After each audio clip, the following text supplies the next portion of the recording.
Hey there, it's Jody. Let's check out the garden, March 2022. Here's the state of the garden vista.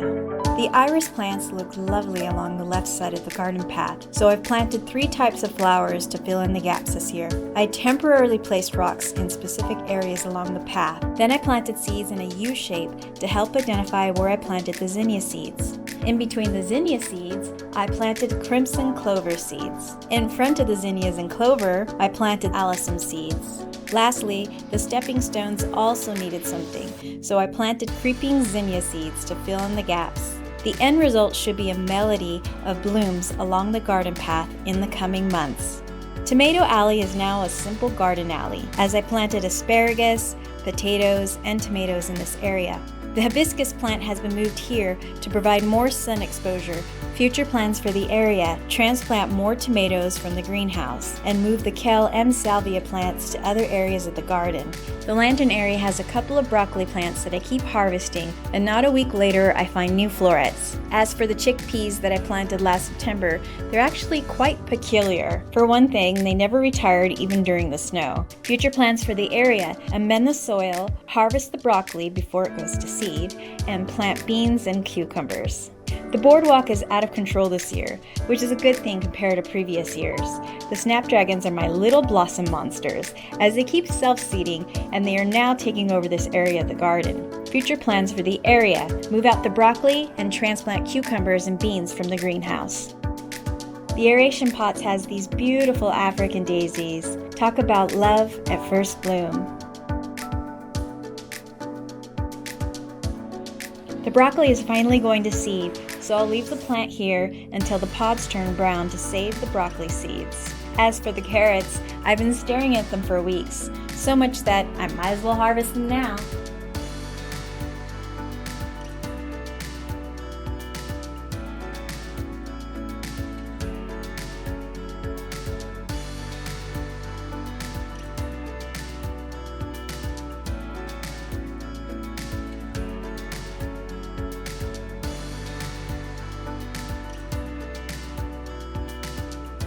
There's just something so satisfying about tugging a green plant to produce such a sweet, colorful root.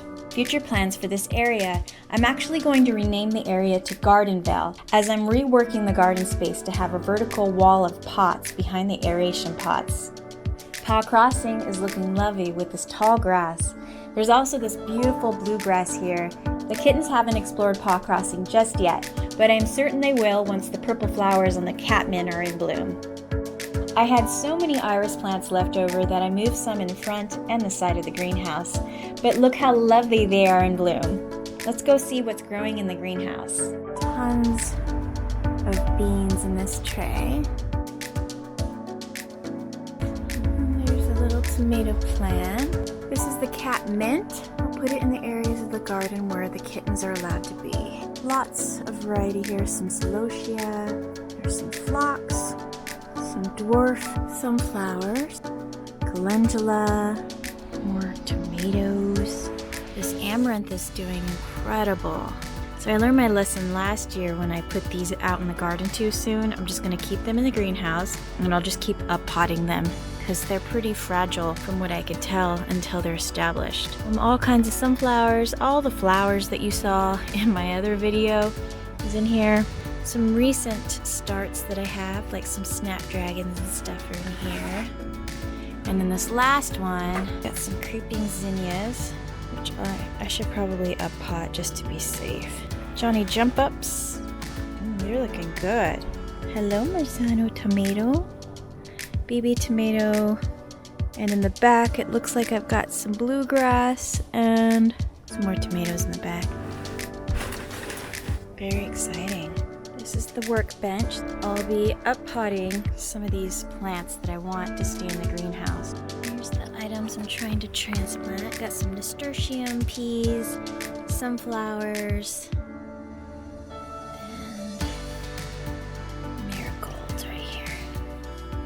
The garden patch is so much happier this year, likely due to the plants that don't mind less than 8 hours of sun. I continue to have a decent harvest of chard, lettuce, and spinach. The lemon balm is so beautiful this time of the year, and it doesn't hurt that it smells incredible and it repels pests. Future plans for the area: cut back the trees behind the greenhouse to allow more sun exposure and plant more herbs, lettuce, and flowers. There you have it, the state of the garden in March 2022. Let me know what you have growing in your garden.